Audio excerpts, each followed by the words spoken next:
Welcome back to part 8. This time we're going to play with stabilizing and time remapping. So we play with time, with the speed of videos, and first we start with tracking, and we're going to explore different methods how to stabilize some footage. Let's get right into it. I'm going to start with a new composition. And the new composition will be, as always, 1920 by 1080, running at 25 frames per second. 30 seconds is just fine. Let's open in our project window. I'm opening a piece of footage, and the footage is a motorcycle. It's a motorcycle filmed while driving from the back, so there is the front of the motorcycle. Let's just watch it. So I'm going to pull the video into my new composition. It's just a 10-second clip. So here it is, a guy driving on a motorbike, and you can see it's a handheld camera, but it has still some shaking in it coming from the engine and the vibration of the bike and so on. So there's some like micro shakes in it, and you can also tell that it's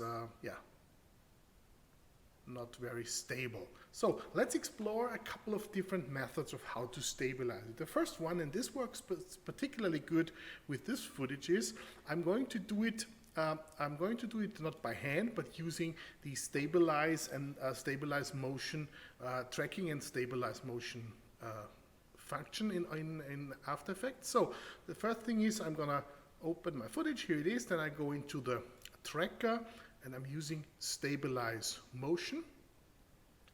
And stabilize motion again opens the layer in an extra window, and here is my usual tracking point. For this exercise I only need one tracking point because I'm just stabilizing the motion, no scale and no rotation, and I'm going to place my motion tracker, my tracking point, right here at the center of the headlight. There's a little dark spot, and I'm going to place it right there. That's just perfect for tracking. Is it placed? Let me make it larger and place it right here at the black spot. Okay, so now for the 10 seconds I am analyzing or tracking my video. That should be quite fast. If not, then I'm speeding it up.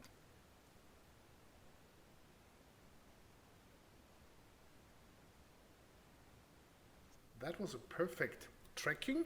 Let's have a look at it. And oh, sorry, I flipped here. Let's have a look at it. You can see it was perfectly tracking the whole sequence, always kept quite central to the headlight.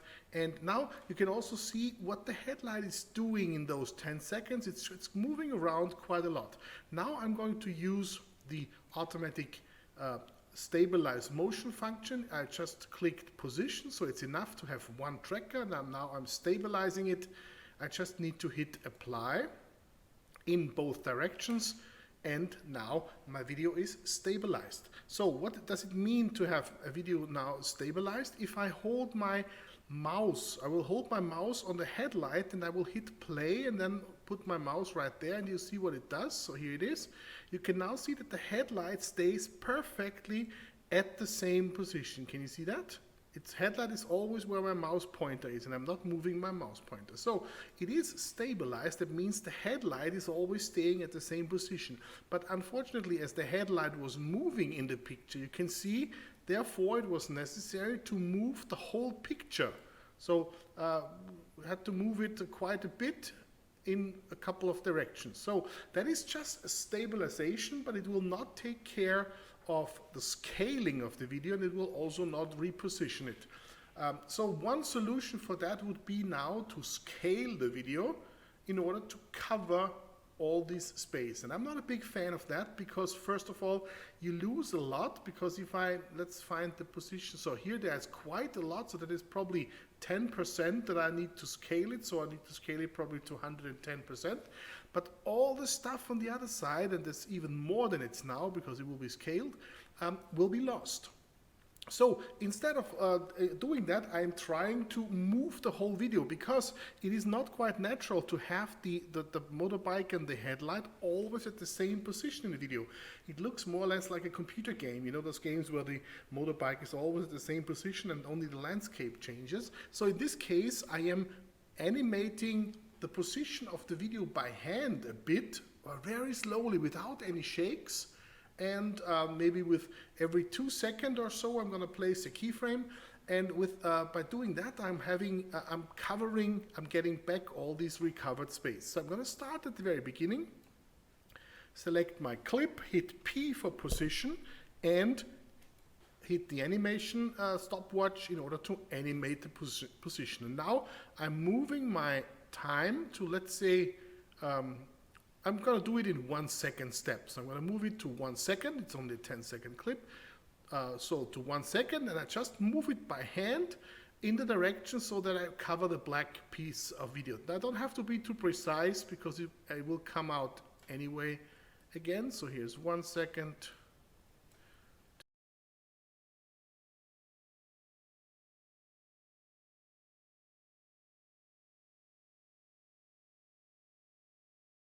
But now you might say, but now we ended up doing the same thing. No, because by I have look at the curve of my animation. It's quite a smooth curve. So what I got before that, I had a lot of micro vibration in it from the handheld camera, and now I have a smooth animation. So the motorcycle is not stick to one position. It is smoothly around in the middle of the picture, and it's much smoother than before. I will, there's still some black background coming out, so I'm going to add one more key position in here. Half a second, that's okay, but I would not go much closer, because it's not good to get all these vibration back in again. And now I'm going to take care of all the little black parts that come out by only scaling it a little bit. So that is enough for my position. I hit P again to close position, and I hit S for scale, and now I'm just scaling my whole video. So usually it's enough to do, you have to check out how much you need, but I guess 102% will be probably enough. So let's have a quick look. Oh no, there's a little bit coming back here. So let's do 103, 103. Oh, that was 10.3, 103. So, 104. Yeah, okay. So see, it's already, I found the most extreme part, but this is all I lost, 4% around the corners. Okay, so that is the first method of how to stabilize it by hand, or not by hand, but by using the tracker and stabilize motion function, and then avoid the scaling a lot, but to first animate it by hand and then scale it just a little bit. Okay, I'm going to keep that stabilized footage. I'm just closing it, so if you want to rename it, just hit enter, and I call it tracking and scaling. What I did. Now I'm going to do it again. This time I'm going to use the automatic warp stabilizer that comes with After Effects. I'm going to pull in another version of my video. I've hidden the other one, and now I'm going to use the warp stabilizer on this video. The warp stabilizer basically automatically does what we just did. It tries to stabilize the shaking motion. It tries to cover the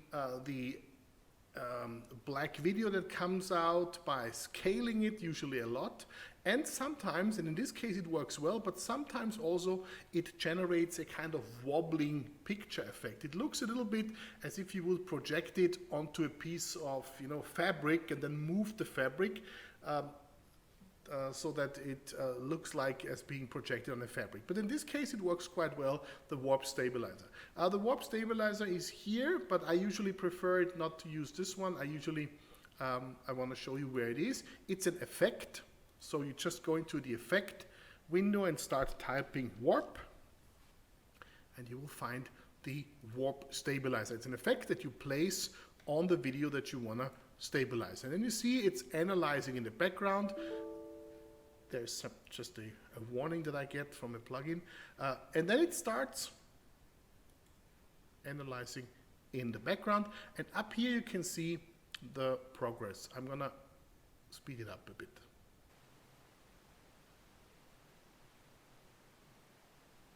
Good. The warp stabilizer did its job. I don't know if you saw it, but in the last second or so, you could clearly see that the picture has been scaled, so it's much larger. And let's run it quickly. And you can see it's a very stable motion. The motorbike is not pinned to a center in the middle. If I hold my mouse there, I can see it's smoothly moving around the picture. But to be honest, that comes with a cost, with some cost. And if I take a look at a picture, for example, here, and if I stop it, and I will compare it to the one that I did before, by just turning this on and off, you can see that my picture before has a much wider view. That is all lost because the warp stabilizer zooms in, or it scales the picture much more. If I compare it to the original footage, and let's take the unstabilized footage in that on the very top. So let me call that unstabilized. And I compare it to the unstabilized footage, you can see that, of course, the difference between warp stabilized and unstabilized is much more. And of course, if you scale the video in the warp stabilizer, you also get a little blurriness in it. You can tell that the signs and the letters, they are much more blurry than they have been in the original footage. But nevertheless, it's much more stable there. So if you need to stabilize your footage, take a look at the different methods. What is best? Sometimes it's the warp stabilizer just works great. Sometimes it doesn't work well. Then you can always go back to the manually stabilizing version that I've shown you before. Okay, so much for the tracking, stabilizing, and scaling and moving. Let's have a look at our second topic for today, and that is time remapping. I'm going to start a new composition. Same thing, 9020 by 1080. Here it is, open. And this time I'm going for let's get this piece of footage here. So time remapping basically means not only changing the speed of a video, but changing the change. So I'm gonna sometimes speed it up, sometimes slow it down. So it's a continuously different speeds of your footage. I'm gonna start right away with a piece here. And if you take a look, it is, let's double click it. It's a really simple footage, and it takes actually about 20 seconds. It's a bag of nuts being poured on a cutting board. Okay, not much, nothing special about it. Only if you take a look at the information that you have here, and it says it's shot with 120 frames per second. So I've shot that footage in order to slow it down, because 120 frames per second, I can almost slow it down 5 times. 4 times. Still, with 4 times, I still have 30 frames per second. So, how can I do this? Let's get back to the composition. So, let's bring it into my composition, in my empty composition. And the first thing you notice, it is still 18 seconds long. So, it doesn't matter, my composition is 25 frames per second, but if I if I pull in a footage that has 120 frames per second, the time and the speed that is running stays the same. So in my footage, it will still run with the same speed. It will just run with more frames per second. Okay, I don't need to run it. So what I want to do is I want to show you first how can I speed up or slow down the whole thing. To change the speed of the entire clip, I can simply do a right click on the clip. You can also do a right click here on this bar. Select the clip, do a right click, and here's time, and that would be time stretch. So time stretch, I can make it slower or faster. So right now it has 18 seconds up here. running at 100%. If I choose 200%, then you can see it's running, the new duration is 36 times. So let's do this quickly. So now it is running in half the speed, because now it takes 36 seconds. This change, the time and time stretch, of course, always stays the same. When I go back in again, I can see my change to 200. So I can always redo it and go back to my 100%. So if I want to slow it down into a slow motion video, I can do that by going below 100%. So let's see, let's go to 25%. That means 4 times, like 4 times slower. Oh.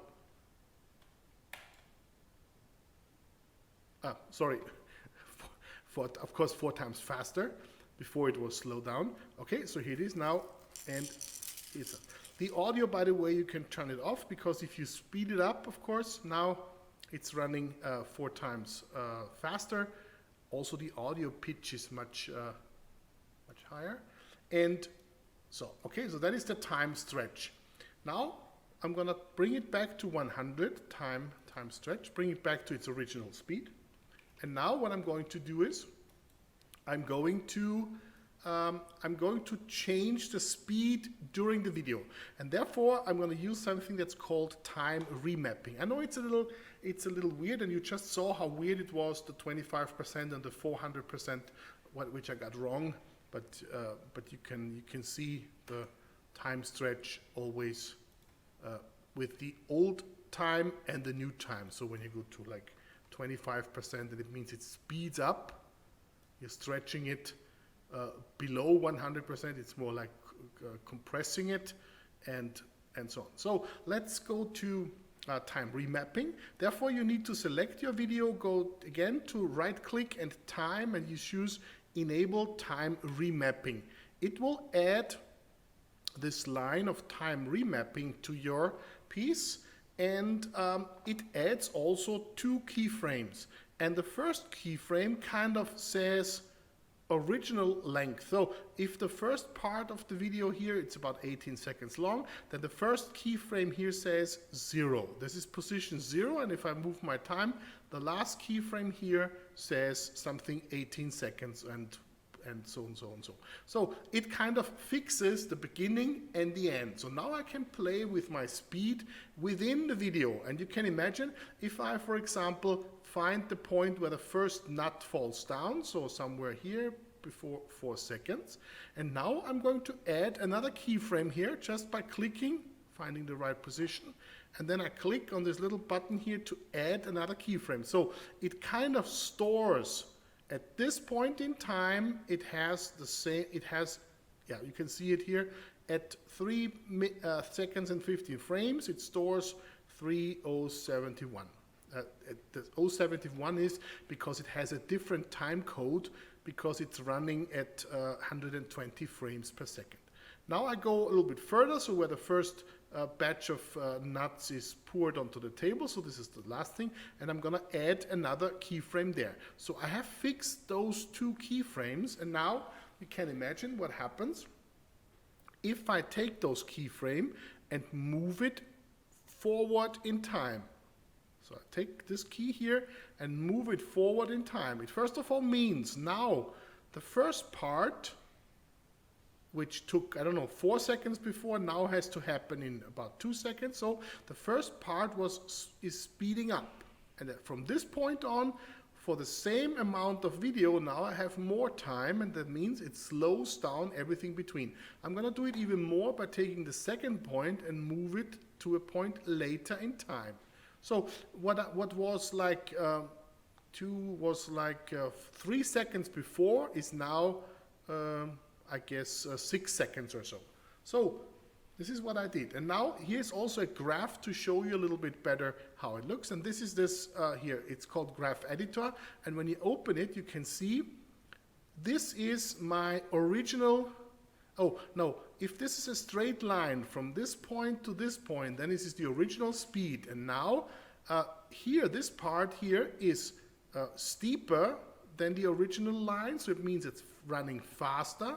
This part between the keys is running, is the incline is lower, so it's running slower before, and here it's again running faster. I know it's a little weird thing, and you can also take those points here and turn them into Bezier points, so that this is not a sharp linear line, but it's a smooth line, so the speed slowly slows down and speeds up again. But you can play a lot with that. But let's see how the effect looks like and watch the video. So if you're running it, and be aware, if you now hit play, it will not run in real time the first time. So if you run it, you can see it only runs in real time. Let me stop it somewhere here. So it only runs in real time when there is a green bar up there. So the first time it creates a RAM preview, and from now on, if I hit play, it runs in real time, and you can judge the quality and so on. Okay, so here you can see it slows down. Let's zoom into the video a bit more to the upper portion where those nuts are coming out, and hit play again. So see, it's not green anymore. I have to run it one time, and the second time will run in real time. Okay, so those nuts, they will give even more, I could even more slow the movement down. So this part here between those two keys could even be slower. So I'm gonna lower it down a little bit, even this one maybe. Oh, it's almost, if it's flat, then it's a still image, by the way. If it's flat, then it's not moving at all. You don't want to do this. You wanna make sure that you have a little incline there. So like this.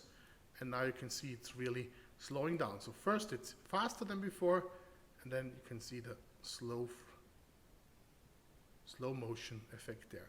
So how did I get the footage with 120 frames per second? So basically I just shoot these with a regular phone camera. The phone camera have these slow motion effect that basically allows you to shoot with 120 frames per second, and if you change the settings a little bit, you can even do 240 frames per second. Okay, so that is the time remapping. Don't mix up the time stretching and the time remapping. Let me get another example to show you, and this time I'm going to open a piece of footage that was shot with the cell phone camera, but this time it was shot with 240 frames per second.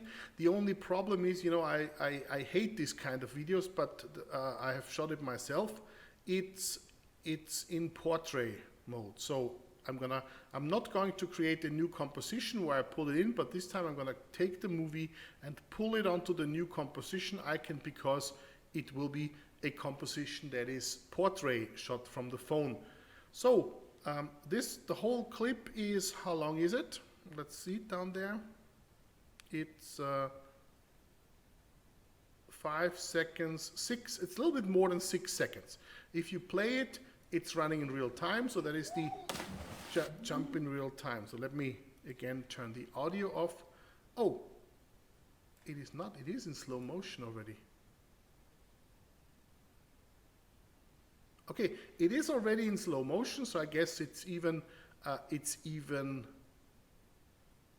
slower there. So 240 seconds. Let's try something else. Let's go for, I'm going to delete it. I'm going to delete the composition that is called Cliff one. I'm going to do a new composition, create a new composition, 1920 by 1080. By the way, I could also create a 1080 by 1920. Then it's the same aspect ratios here, running at 24 frames per second. So I could do that and pull in the cliff here as a layer. Now if I run it, you can see it's only 6 seconds long, and that is real time. Not real time, that's the real speed. Now it's running at 25 frames per second. But this footage now, I can almost slow it down 10 times because I'm running at 25 frames per second composition. But the footage that I pulled in has 240 frames per second. So almost 10 times. So I can either slow down the whole clip, or I could just pick a piece out of it and slow it down. Or I could do both. I could, let's say, take the whole movie and right-click, time stretch, and let's do the whole movie and make it 4 times longer. So I'm going to make it 400%. Now, instead of 6 seconds, it's 24 seconds. That means it's running in slow motion. The one, just like we've seen before, really slow, but now we're going to take the moment that the person is entering the water and slowing it down even more. So by time remapping, I select the clip, do a right click and use enable time remapping, and now I find my 2 spots that I want to change the speed. So let's take the first one that is just before he hits the water, like a meter above the water. So here I'm going to add another keyframe. And now I go to the point where the water really nicely splashes up. You see, there's the first one is, now here's moving, splashing up. So I'm going to take this and add another keyframe. So here is my time remapping. So right now the time is still linear, the speed is still linear. So how can I slow down the piece between the two keys? I can just take it and move those keys apart. I usually prefer moving them apart because the total speed, I don't want to change it. I can only, if you want, you can only take the second one and move it out, or the first one a little bit. So let's take the first key and move it a little bit forward. So I'm speeding up at the same time. I'm speeding up the first part. Then the major part is a little bit slower. Let's bring it even more so. And then the rest is much faster. So let's check it out. It will probably run only the second time. So now that's still not extreme. I'm going to take this point and put it even a little bit further back to the front. So now I slowed down even more, and I guess I'm already at the extreme 25 frames per second now. Let's quickly play it and then zoom in and watch it again. So it's all green now, and let's watch only this part.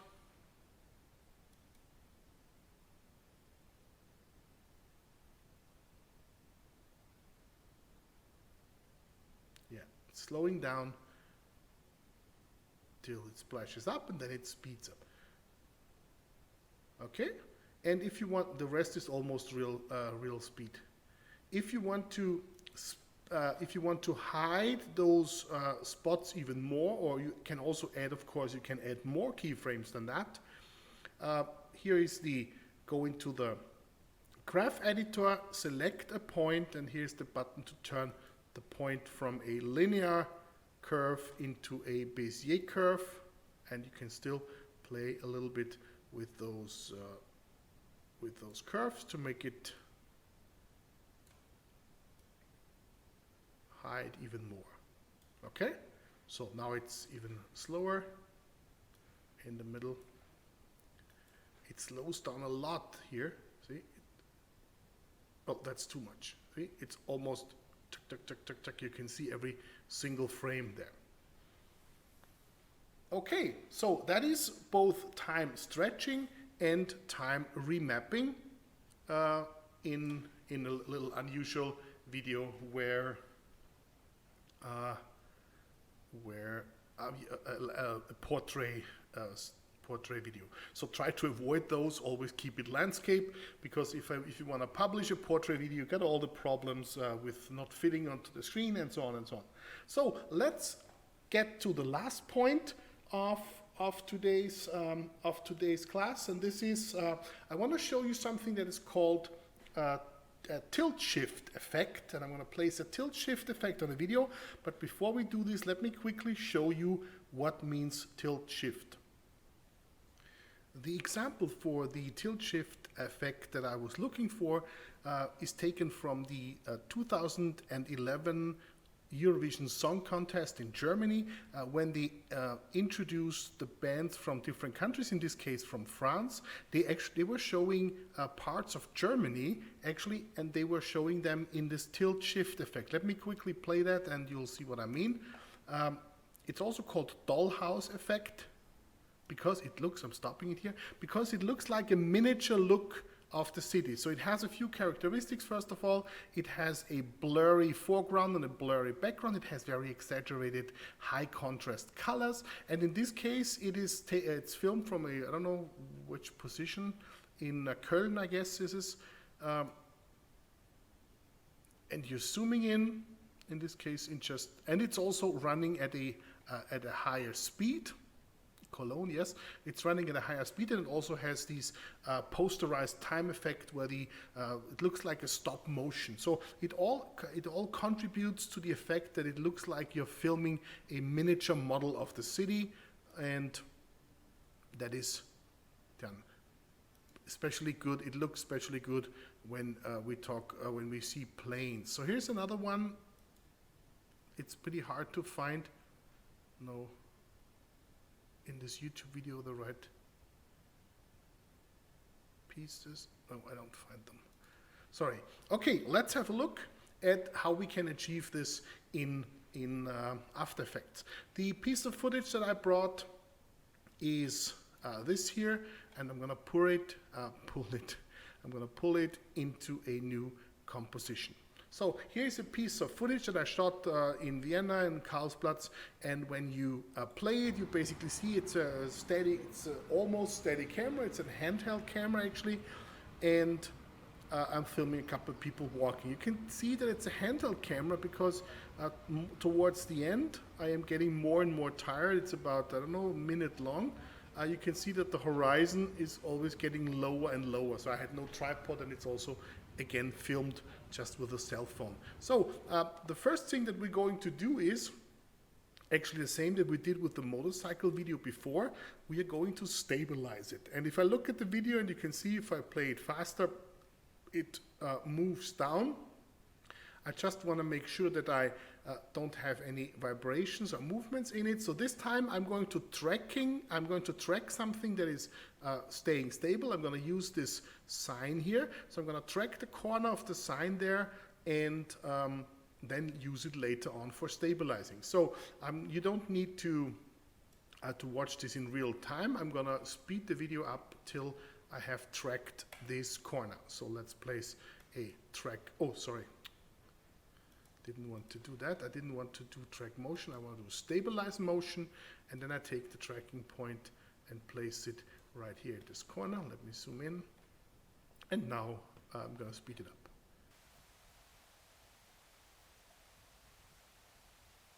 Okay, here we are. So the tracking is done, and now I'm going to use it to stabilize the position, and I'm going to apply it in both directions.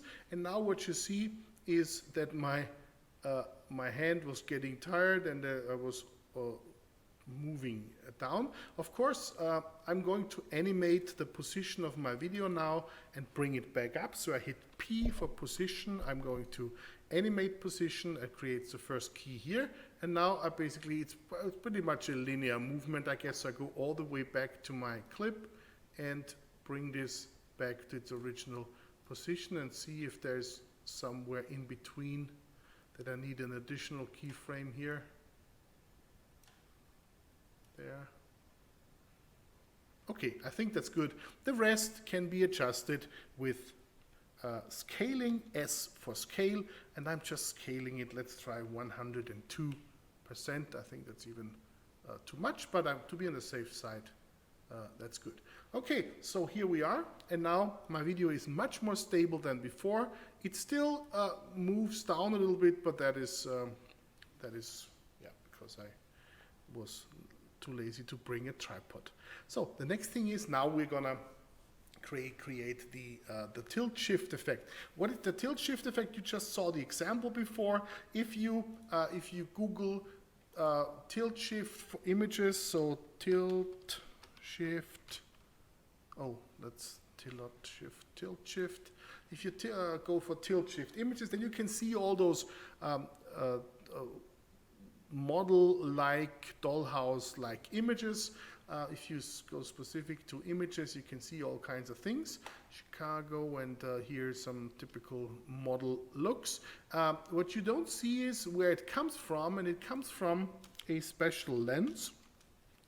That is a tilt shift lens. A tilt shift lens means that usually when the lens is fixed, built together with the body of the camera, with a tilt shift lens you can actually move the lens up to a certain angle. You can move it both directions, left or right. You can shift it left and right, and you can tilt it up and down. And this has an effect that only the middle part of the image, or one part of the image, is sharp, and the rest is blurry, because the focal plane is not parallel to the image plane, and it means it's slightly getting out of focus. The rest, high contrast and so on, that is because you are mostly shooting with a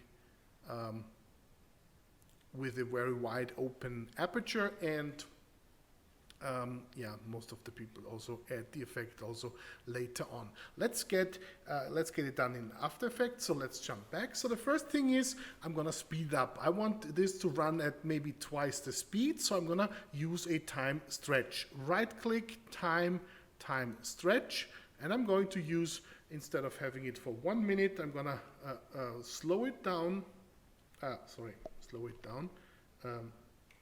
50%. Now it's only half a minute, the whole clip. So the people are walking faster.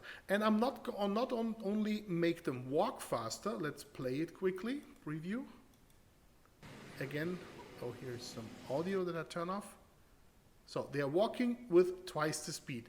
And in addition to that, I'm going to use the effect that you know from black and white slapstick movies.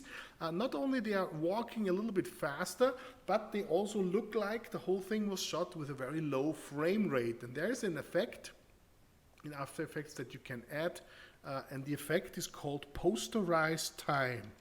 Posterize time.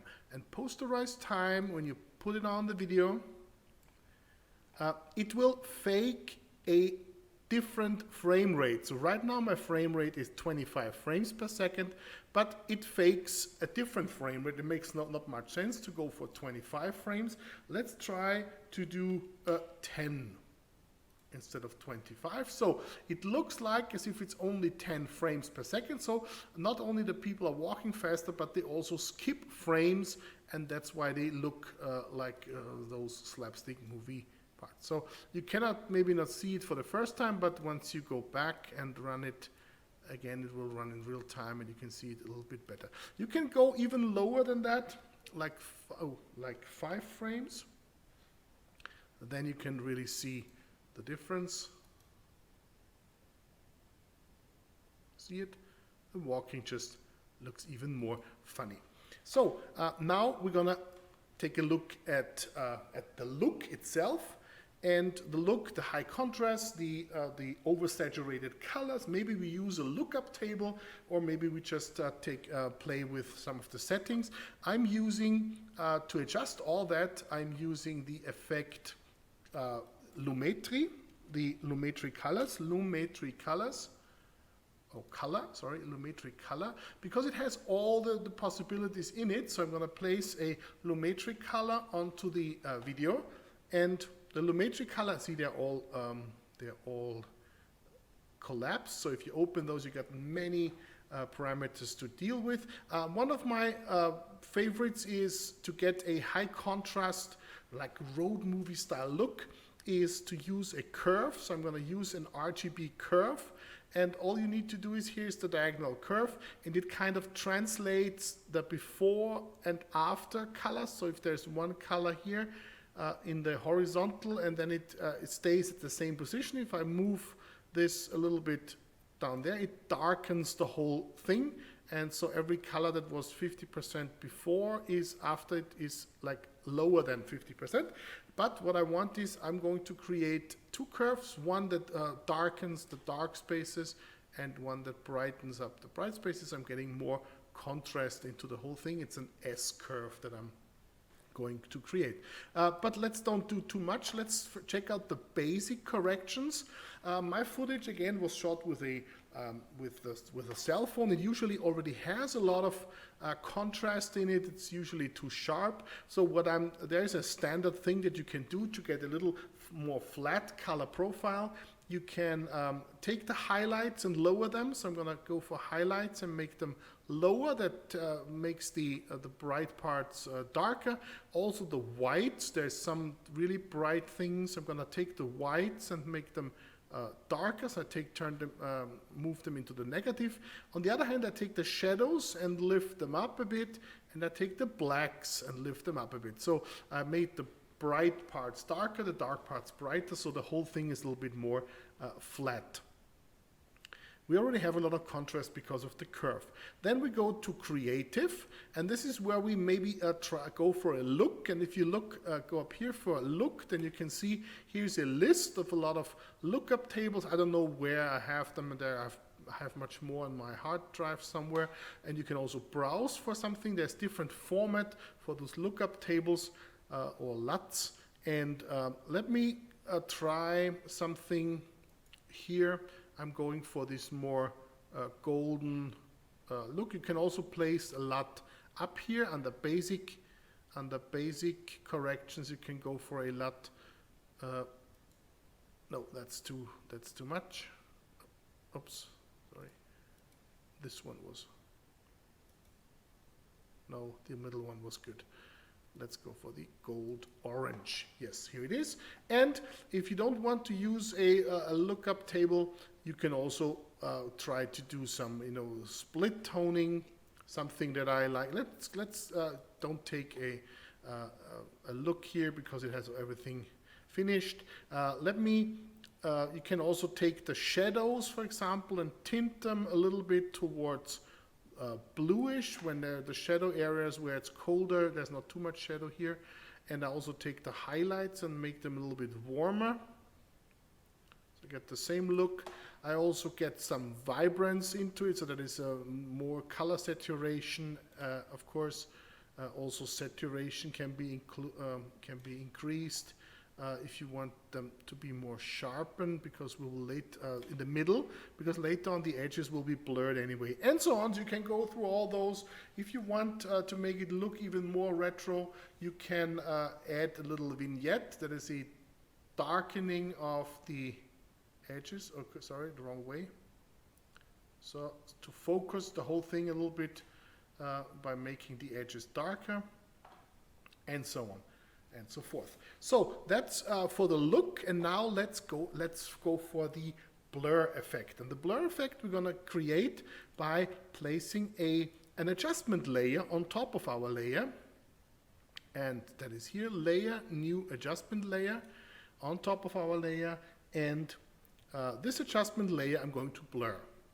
There's different blurs to use. Again, here, effects and preset. I'm typing blur. You can see there's a lot of them. Unfortunately, or look, here's no unfortunately, the Gaussian blur is what I prefer. Here's also another Gaussian blur.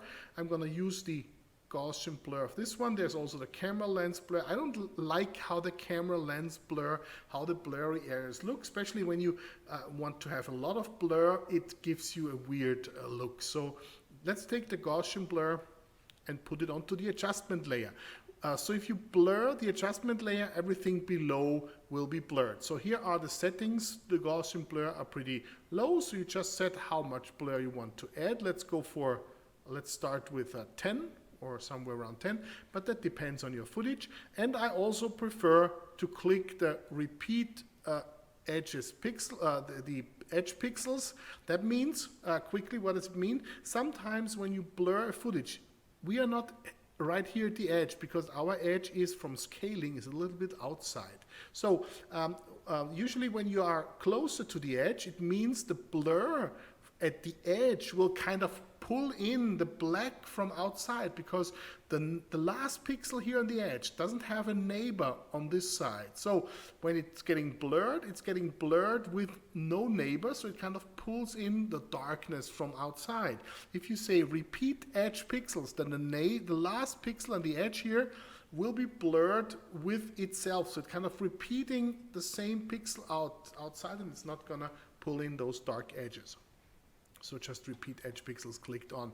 So right now we are here at around 10. Let's do a little bit more, but that's it. So, but this is blurred now everywhere, and now I want to make sure that the middle part is not blurred. I can either do that with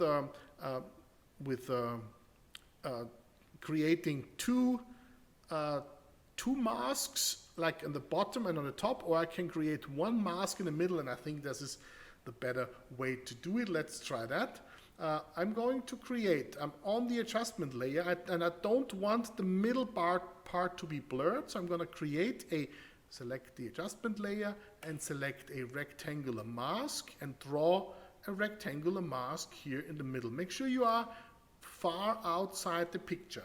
But masks usually means everything only happens inside the mask. That's why mask is add. But we want to do mask subtract, so that means everything outside the mask has the blur effect, or the effect of the adjustment layer. And now all we need to do, by the way, here's a button that you can make the mask invisible, so you don't see the yellow edge there. As you can see, it's blurred until here, and then it's sharp. And we want to make sure that this the transition from blurred to not blurred is smooth. So that is called, I'm going to feather the mask. Here's mask 1, and the feathering is happening. Here's feather. You can unlock it, because I only want to feather it in Y, because I don't want to feather it in this direction, only in Y. And it's happening in pixel amount. So the whole thing is 1000 pixels high, so I'm sure this is something more on the 150 pixel side. And here we are. Now, here is the edge, and now the blurring takes 150 pixel to wear off, so to say, or to blur out. Make sense? So let's get that here. So now we only have the sharpness in the middle, and if I want to move the sharpness to some other area, I only need to move the mask a little bit closer, make the mask larger. So you can also select, let me get into the mask here, get maybe those points and move them closer, so then the sharp area is getting a little bit wider,